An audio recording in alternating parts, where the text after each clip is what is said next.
All of a sudden, good day everyone. My name is Cozy. Welcome to my page. Today's topic is going to be brief. It's going to be on hypergamy. Hypergamy is marrying or seeking for someone higher than you in higher position, higher class when it comes to higher financial capability. That's when you meet someone that is beyond your financial status. That's hypergamy. That's taking a partner that is above your status, either your financial status or your class.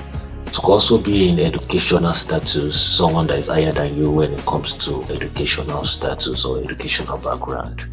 So you can just briefly say somebody above you when it comes to finances or status.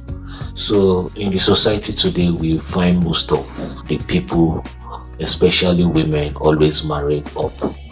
They are always marrying up. That is hypergamy.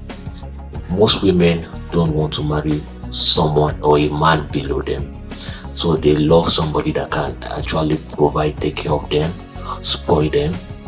So they tend to look for people that are doing financially better than them or that are above their class, which you are not going to blame them at times. But even though it is wrong when a woman doesn't want to put in the work to actually support, but if a woman is supporting, it is not actually wrong marrying somebody or choosing a partner that is above her means or above her status.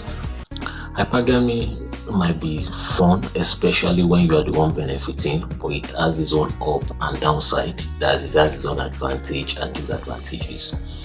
The disadvantage of hypergamy is if you don't marry a kind partner, you might actually pay some few price.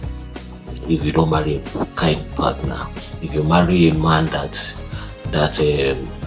actually cares, or a man that actually is proud of you, like if the man is proud to choose you as a partner and doesn't care your status, either your educational level or your financial status, the man doesn't care, there will be some advantages. But if you marry someone that actually cares, because if you check into all these things, most of the rich or the wealthy people does not tend to come down to marry. They tend to marry people that are within their means. That's the rich people have to get to marry rich people. That's how most times it goes. But if you are lucky enough to actually meet somebody that is of a wealthy status or a very rich status, coming down to marry someone below his class, at times there are some disadvantages like denial of freedom. I'm telling you because I've seen some of these things happen before, whereby the wife of a rich man can be denied freedom or access to some certain things. I'm not even talking of luxury or maybe buying things, maybe bags or all these things. That's not what I'm talking about. I mean freedom, the ability just to maybe be free, go out or do what she wants to do, what she likes to do. It's going to be actually denied. Some of all these women at times are denied even meeting their old friends or making new friends. So this is part of the disadvantages of marrying up, especially when the person is not actually a kind person. It's not that people are not kind. Some people are just, you can tend to marry up at times and feel like the person should not be controlling. Anybody that is much more wealthy that comes down to your level to marry you will tend to be controlling, either you like it or not, because for them to be at that level or for them to have attained that level of wealth or that level of financial status, they've gone through a lot of process and they won't want you as the woman to take advantage of their kindness, so they tend to be a bit tough or stiff with their policy, especially when it comes to their family. So they tend to restrict freedom, and you as a woman, you tend not to have any say as much, especially when they tell you what to do, what not to do. So that is part of the disadvantages of hypergamy. Either you like it or not, you'll be controlled. And imagine if it's the opposite, whereby the woman is the one that is very rich and the man is the one that is down. That means the woman came down to marry the man. Although it is a very rare case, but in those type of situations, we will find out that the man is going to be controlled a lot. His freedom is going to be really restricted. He's going to be really denied when it comes to freedom. That's why you see men in particular don't like going up to marry, because as a man we have something called our personal ego. We have an ego that we don't want somebody to control us. Even if we are going to be controlled, it should be to a certain extent. Most women tend to be rude over time because they are the one with the money, and the men that is in such situation tend not to enjoy their partnership or their union with their wife. So you see most men basically avoiding to go up to marry. They prefer to go down to marry, so that at least they can be able to be in charge, especially when it comes to their family affairs. So most times you tend to see that hypergamy has its own advantages, it has its own disadvantages, and part of the disadvantages is what we said. You'll be denied your freedom, especially when you don't marry somebody that is kind. The probability of your partner going to be denying you from meeting his friends, especially if your educational background is not that strong. That's one. Two, especially if you are not that type of person that is fashionable. You understand? You are going to be denied access of meeting your partner's friend. That is part of the disadvantages of hypergamy too.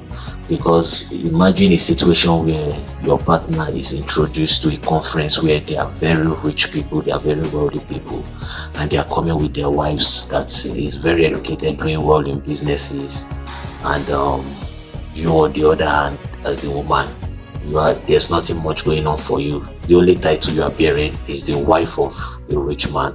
There is going to be a problem. You will see that your partner is going to be denying you access most times to meet those type of people. Even at the end of the day, even if his friend comes to his house to visit, you might still be denied. You might be forced to stay indoors in the room so that they won't see you, and they will give flimsy excuses like, oh, my wife went out, my partner went to get one or two things, or she traveled out. Meanwhile, you are still at home.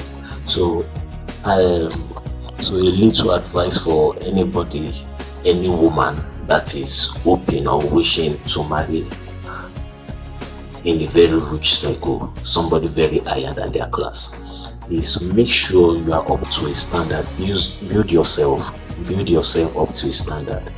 Make sure you have a good educational background. Make sure, at least, even if you are not coming from a rich home, you have a very good educational background. Make sure you have a good fashion sense. You have a very good fashion sense, and you have a good humor. Like, you have a good humor where people, you know how to catch jokes. You know how to be very sensitive, especially when it comes to some certain talks. Those type of things.